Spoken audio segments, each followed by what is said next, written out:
프랑스의 유명한 작가 생텍쥐페리라는 사람이 있습니다.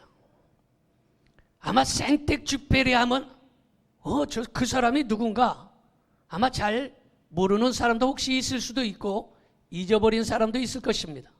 그러나 이 사람이 어떤 소설을 썼느냐 얘기하면 그 소설은 바로 어린 왕자라는 소설입니다. 세계적으로 아주 유명한 소설인데 이 어린 왕자에 그런 내용이 있습니다. 내가 오후 4시에 온다면 난 3시부터 행복해질 거야. 그런 유명한 내용이 나옵니다. 무슨 말입니까? 기다림은 행복이라는 것입니다. 기다림은 사랑이라는 것입니다.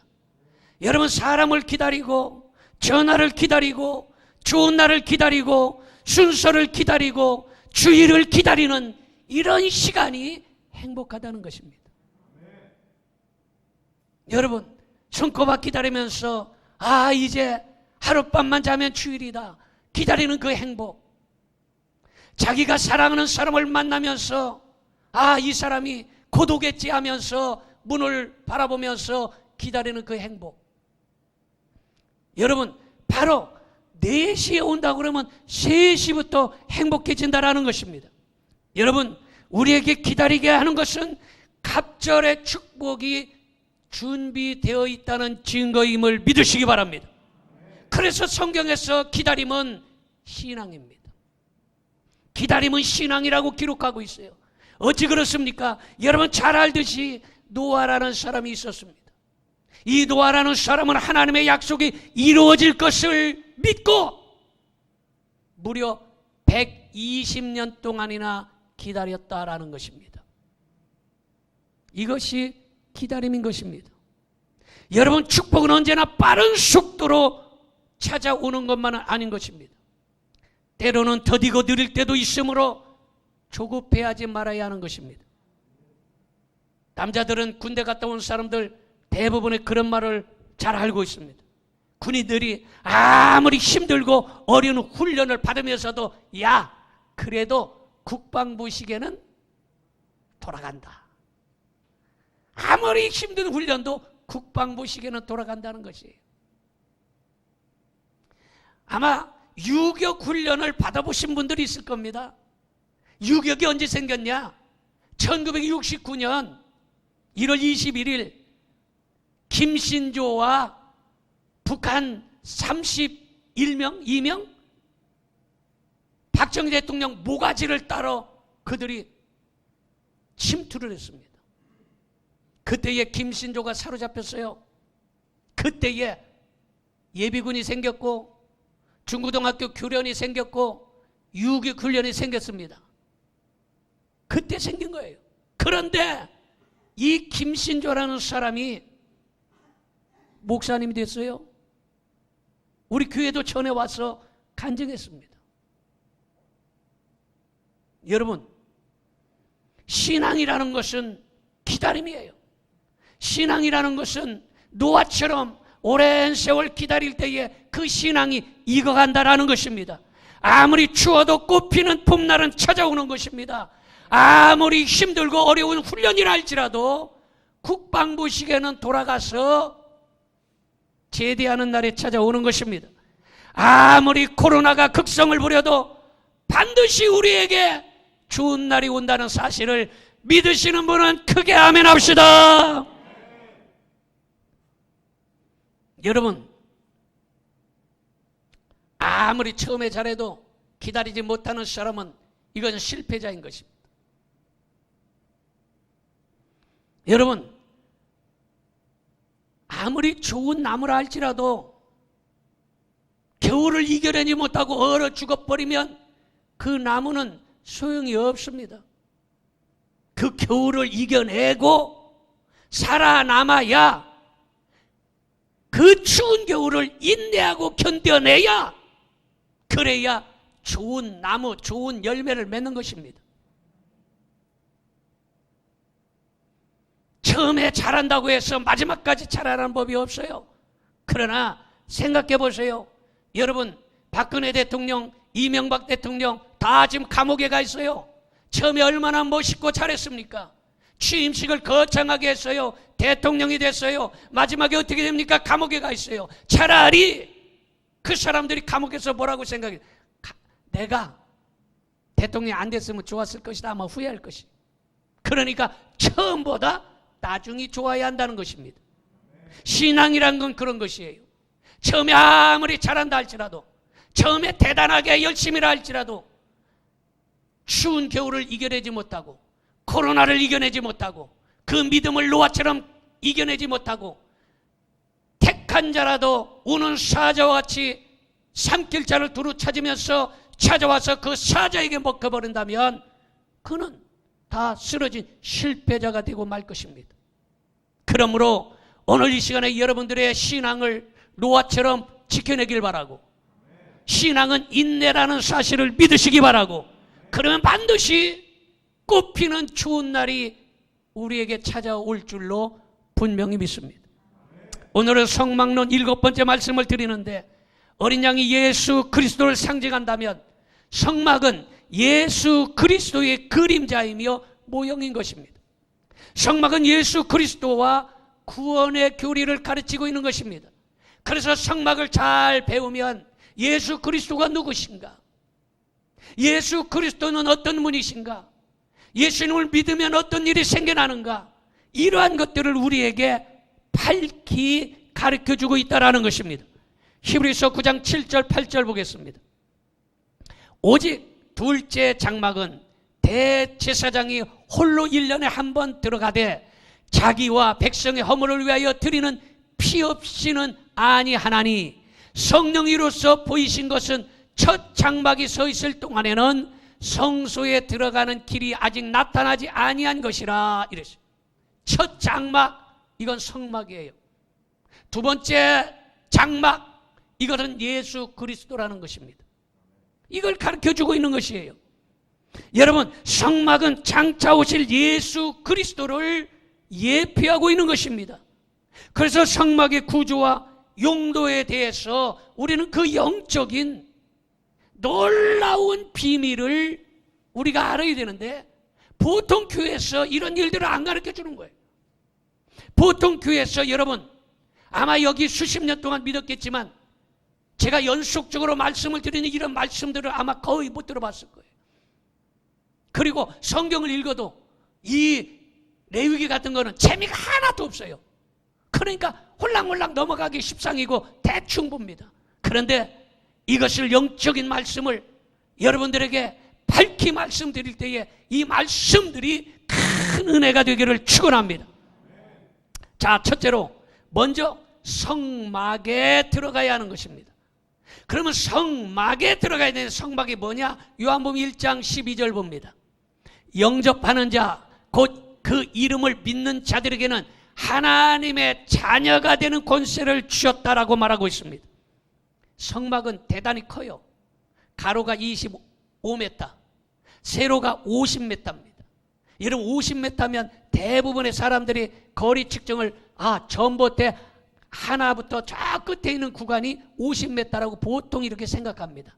그러니까 굉장히 크게 25m, 50m의 큰 성막에 울타리가 쳐져 있습니다. 그리고 동쪽 중앙에는 대단히 큰 가로가 10m인 문이 동쪽 가운데에 뚫려 있어요. 여러분, 문이 10m짜리 보신 분 아마 거의 없을 겁니다.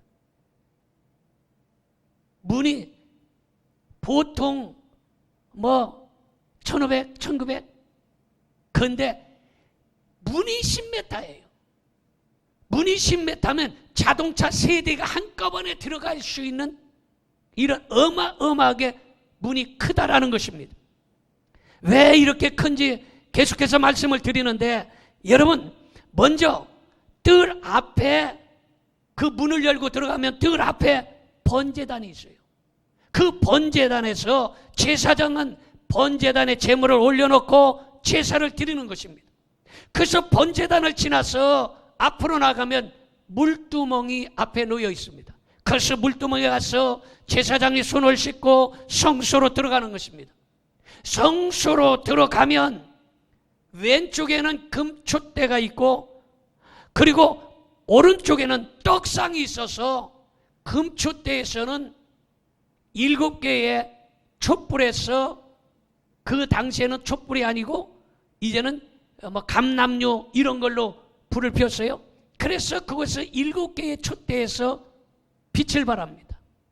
그리고 오른쪽에는 12개의 떡덩어리가 상에 가지런히 놓여 있습니다.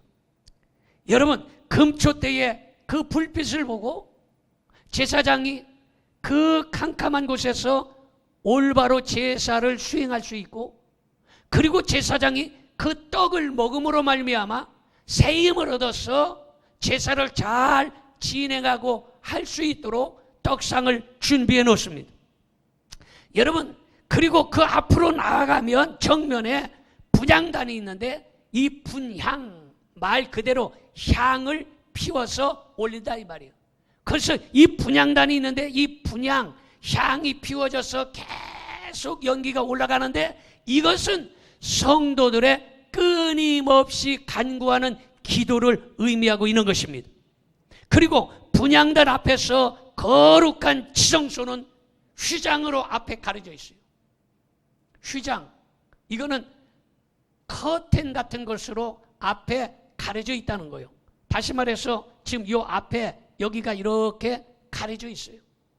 그래서 그 휘장으로 가려져 있어서 그 휘장을 열고 대제사장만이 이 지성소에 들어올 수가 있는데, 지성소에 딱 들어오면 지성소 중앙에 지금 강대상이 있듯이 중앙에 바로 언약궤가 있어요. 그리고 언약궤 위에는 그룹들이 있는데, 바로 이 그룹이라는 것은 천사를 의미하고 있어요. 바로 법궤, 하나님의 말씀, 이 강단 위에 천사가 양쪽에서 있는데, 그 덮개를 시은소, 시은좌라 이렇게 말하는, 시은소와 같은 교회 이렇게 찬송이 있지 않습니까? 바로 법궤 위에 뚜껑을 시은소, 시은좌라 이렇게 말하는 것입니다. 대제사장이 지성소 언약궤 앞에 갈 때는 반드시 허리에 끈을 길게 매달고서 바로 이 앞에 휘장을 걷고 들어오는 거예요. 그리고 왜 제사장이 허리에다가 긴 끈을 매달고서 지성소에 들어오느냐? 끈을 매고 지성소에 들어오고, 그리고 발에는 뭐가 달렸느냐? 발목에 방울들이 쫙 달렸어요. 이 제사장의 옷 밑에 방울이 주렁주렁 달려있다며. 그래서 이 방울이 딸랑딸랑딸랑 이런 소리를 걸어가면 딸랑딸랑 소리를 내는 거예요.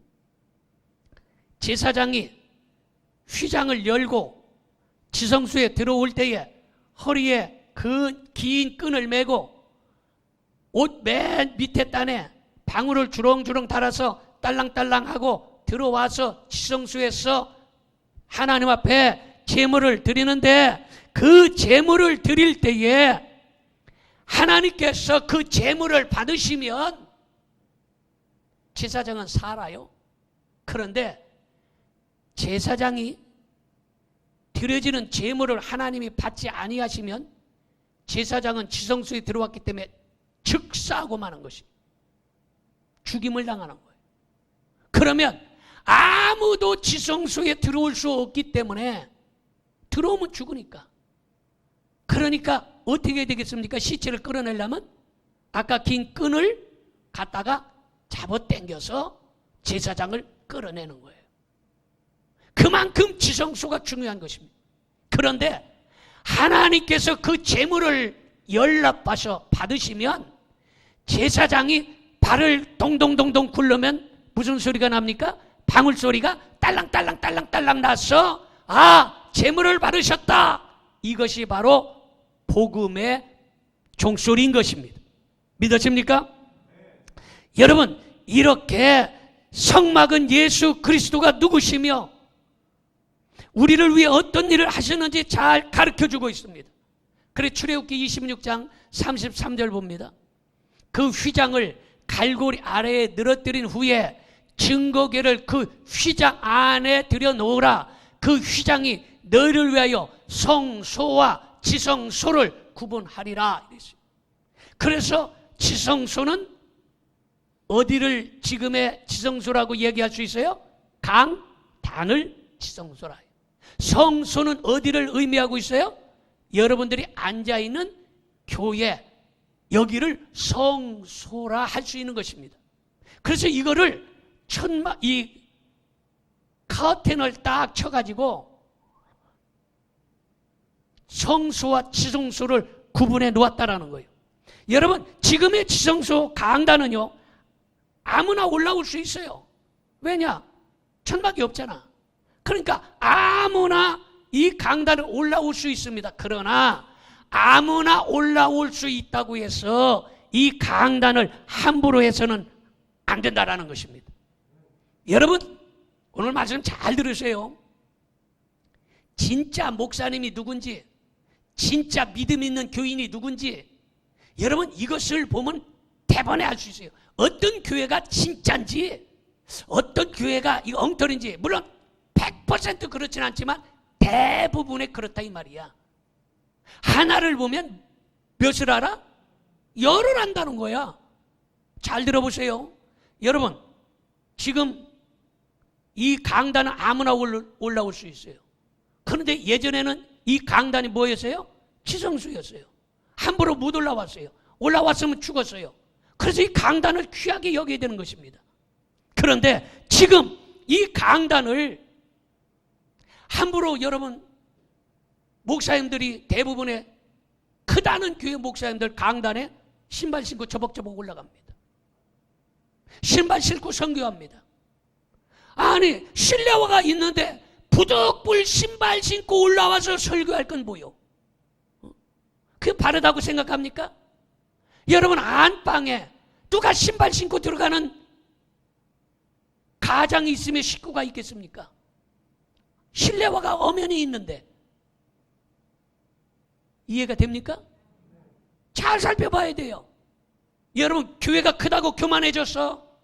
강단을 처벅처벅 구두 신고 올라와서 강단에서 돌아다니면서 구두 신고 설교한다? 거의 대부분의 문제가 있습니다. 강단을 귀하게 여기지 않는 사람은 하나님의 말씀을 귀하게 여기는 사람이 아니고 예수 그리스도를 귀하게 여기는 사람이 아니라는 것입니다. 여러분, 주일날 아마 방송에서 자주 볼 거예요.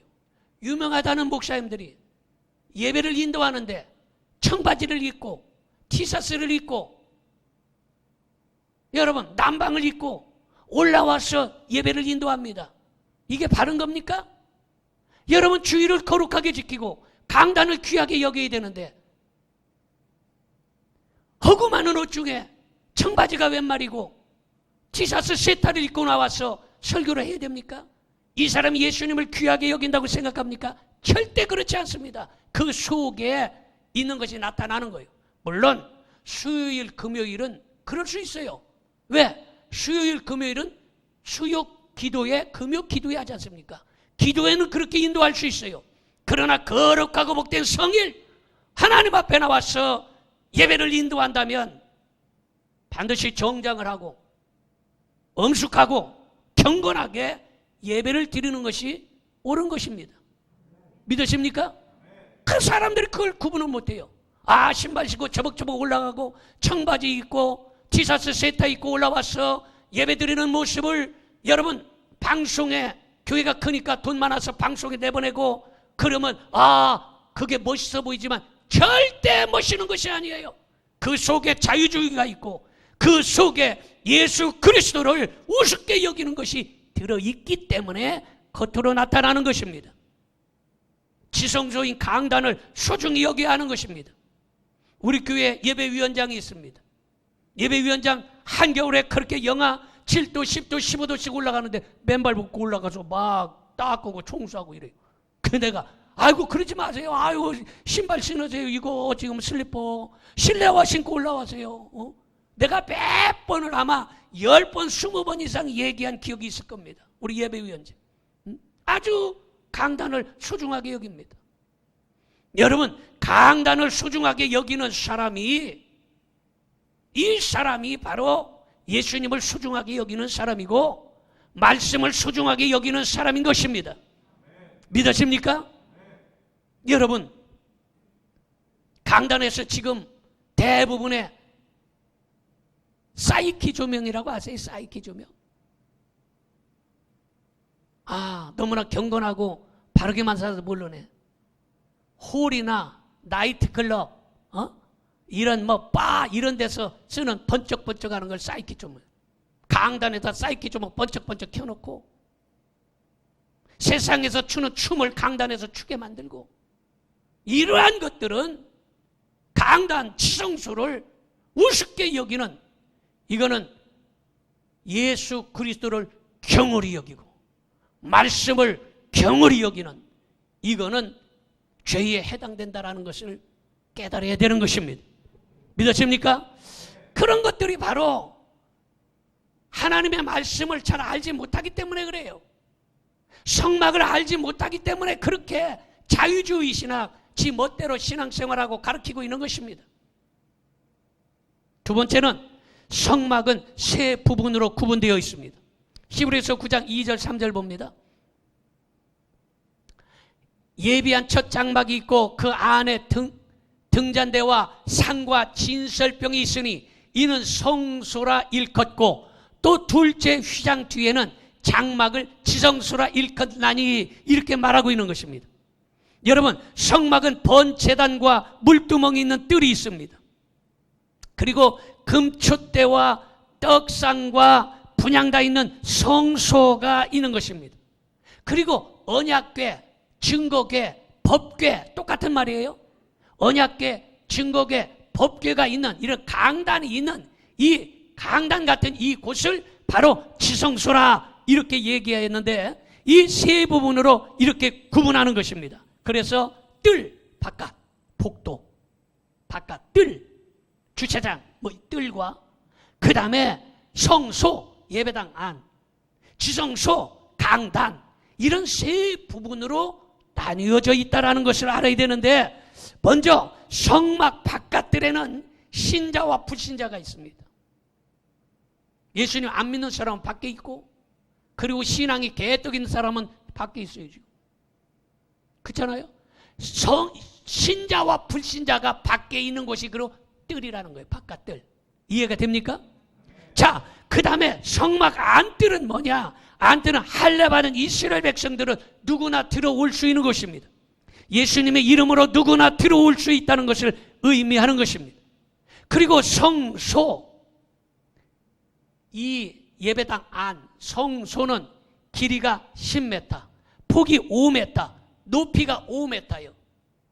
그래서 그렇게 만들어진 성소에는 떡상과 향단과 등대가 있습니다. 에스겔서 45장 4절 봅니다. 그곳은 성소에서 수종드는 제사장들 곧 하나님께 가까이 나아가서 수종드는 자들에게 주는 거룩한 땅이니 그들이 집을 지을 땅이며 성소를 위한 거룩한 곳이라, 이렇게 말하고 있는 것입니다. 여러분, 성소는 제사장들과 아론의 자손들이 하나님의 일을 섬기는 일을 했어요. 바로 여러분들이 이 성소에서 하나님을 섬기는 거예요. 어떤 사람은 집사로, 어떤 사람은 권사로, 어떤 사람은 장로로, 바로 하나님의 예배를 잘 돕고 협력하는 일들을 한다라는 것입니다. 이해가 됩니까? 자, 그런데 지성소는 성소 앞에 아까 얘기했듯이 휘장이 있다고. 휘장. 여기는 특별한 제사를 드리는 곳으로 법궤, 언약궤, 증거궤, 이것처럼 천막 이게 커튼을 열고 들어오면 앞에 이 강대상처럼 증거궤, 법궤, 이게 놓여 있는 거예요. 그런데 그 속에는 만나를 담은 금 항아리, 아론의 쌍난 지팡이, 언약의 두 돌비가 그 언약궤 안에, 이 강대상 안에 들어있다라는 거예요. 자, 히브리서 9장 3절 4절 봅니다. 또 둘째 휘장 뒤에 있는 장막을 지성소라 일컫나니 금 향로와 사면을 금으로 싼 언약궤가 있고 그 안에 만나를 담은 금 항아리와 아론의 쌍난 지팡이와 언약의 두 돌판들이 들어있고 이랬어요. 바로 이 강대상 같이 사각형으로 쌓여있는데 그곳에 만나를 담은 금 항아리, 아론의 쌍난 지팡이, 그리고 십계명 두 돌판이 그 안에 들어있다라는 것입니다.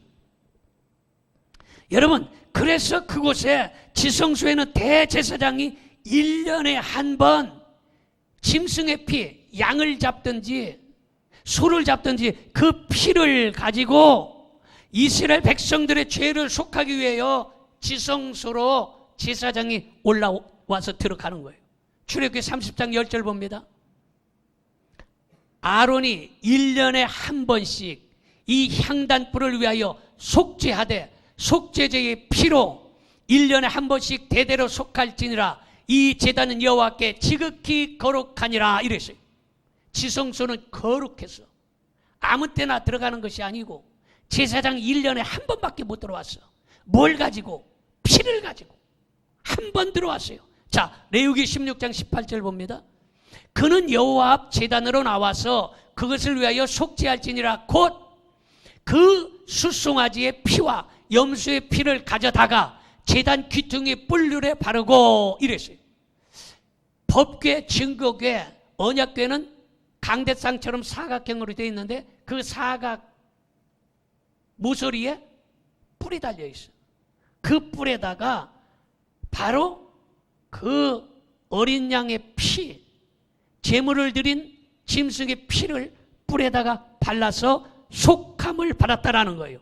그래서 구약에는 바로 송아지나 어린 양이나 염소나 이런 피로 제사를 드렸지만 예수 그리스도께서 오셔서 자기의 피로 단번에 영원한 속죄를 이루신 것입니다. 그래서 예수 그리스도께서 뭐라고 얘기하냐? 나는 길이다, 진리다, 생명이다 단언하고 있어요.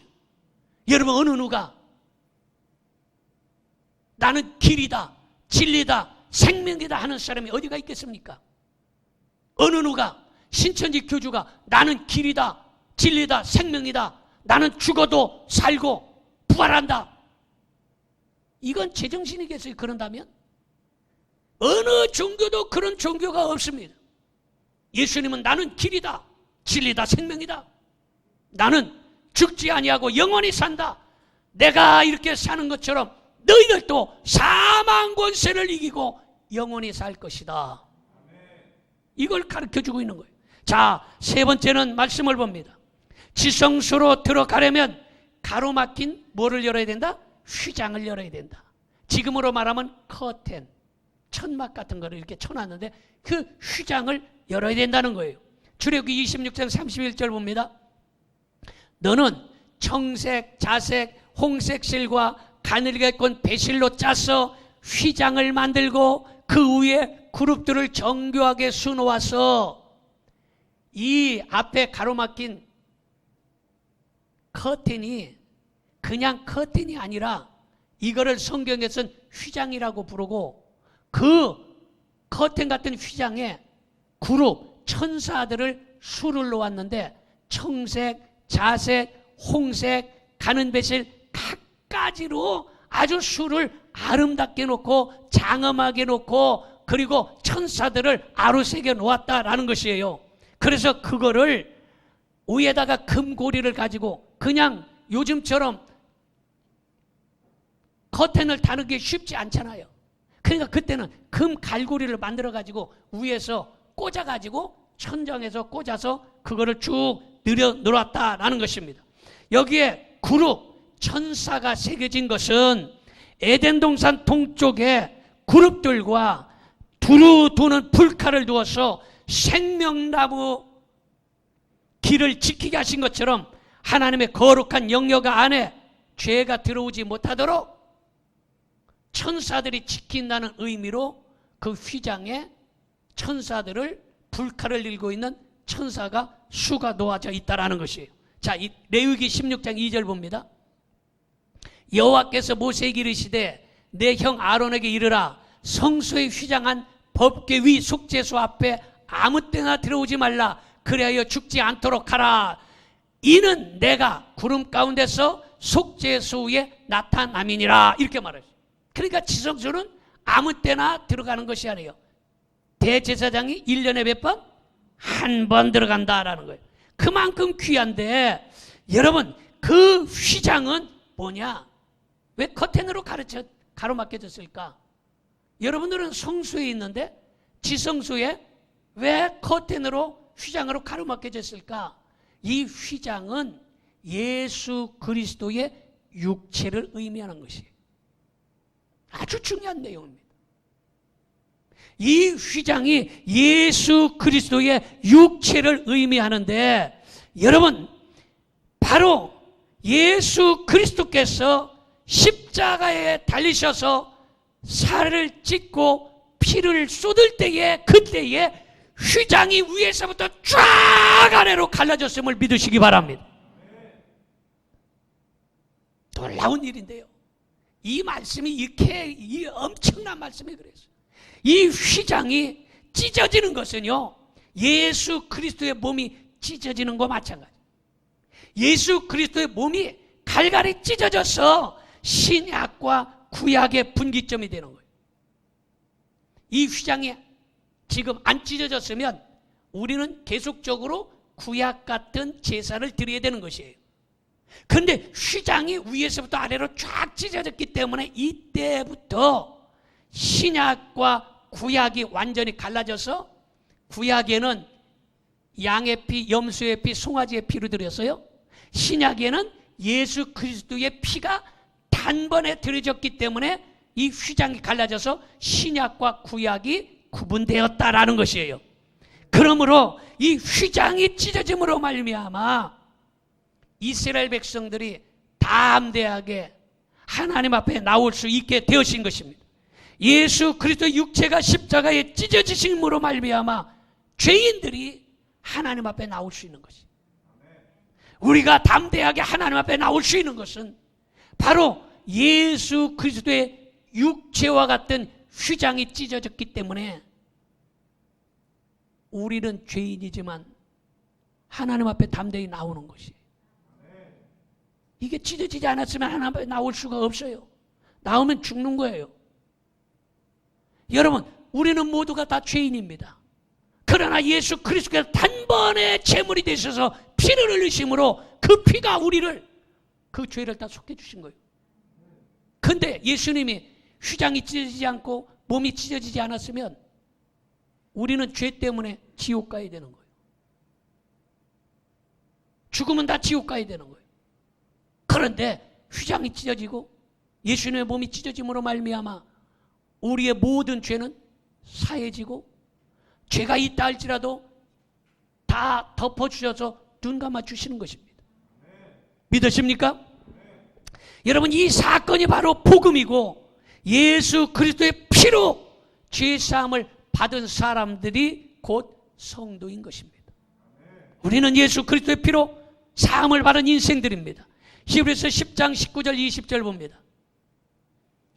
히브리서 10장 19절 20절. 그러므로 형제들아, 우리가 예수의 피를 힘입어. 누구의 피를? 예수의 피를 힘입어. 전에는 무슨 피를 힘입고 들어갔어요? 양의 피, 송아지의 피, 염소의 피요. 그런데 지금은 예수의 피를 힘입어 성소, 교회로 들어올 담력을 얻었나니, 계속 그 길은 우리를 위하여 휘장 가운데로 열어놓으신 새로운 살 길이요. 휘장은 곧 누구의 육체라? 예수 그리스도의 육체라. 얼마나 기가 막힌 영적인 말씀이에요. 이걸 모르는 사람이 대부분이에요. 모르니까 못 가르치는 거예요. 휘장이 뭔지 모르는 거예요. 그 휘장이 예수 그리스도의 육체라고 분명하게 기록되어 있는 것을 알아야 되는 것이에요. 이게 찢어졌어요. 그러므로 우리가 담대하게 하나님 앞에 나올 수 있는 것입니다. 여러분, 분명한 것은 십계명 두 돌판이 한 번도 깨진 적이 없는 것이 아니라 십계명 두 돌판 한 번 깨졌어요. 왜 깨졌습니까? 이스라엘 백성들이 금송아지를 놓고 우상 숭배하니까 모세 목사님이 화가 나서 십계명 두 돌판을 집어던져서 깨트려버린 거 아니겠어요? 첫 번째 돌판은 깨졌어요. 그런데 두 번째 받은 십계명은 깨지지 아니하고 법궤 안에 보관되어 있음을 믿으시기 바랍니다. 놀라운 일이에요. 자, 그 다음에 휘장은 단 한 번 찢어졌습니다. 두 번 찢어지지 않아요. 한 번 찢어졌어요. 두 번 찢어지지 않습니다. 예수 그리스도의 육체도 한 번 갈보리 산사에서 십자가 지시고 찢어지신 거예요. 두 번째 예수님의 몸은 부활하신 몸으로, 영화로운 몸으로 찢어지지 아니하고 천국에 올라가셨다는 사실을 믿으시기를 바랍니다. 그러므로 우리가 하나님 앞에 담대히 나갈 길이 완전하게 열린 것입니다. 휘장이 밑에서부터 위로 찢어진 것이 아니고 옆으로 휘장이 찢어진 것이 아니라 위에서부터 아래로 찢어졌다는 것입니다. 이것은 하나님이 직접 찢으셨다는 거예요. 이것은 구원은 위로부터 온다는 것입니다. 구원은 세상의 어떤 종교가 때문에 구원이 오는 것이 아니에요. 세상의 어떤 것을 섬긴다고 구원이 오는 것이 아니에요. 구원은 위로부터 온다는 사실을 믿으시면 아멘 하시기 바랍니다. 기도하겠습니다. 전능하신 아버지 하나님,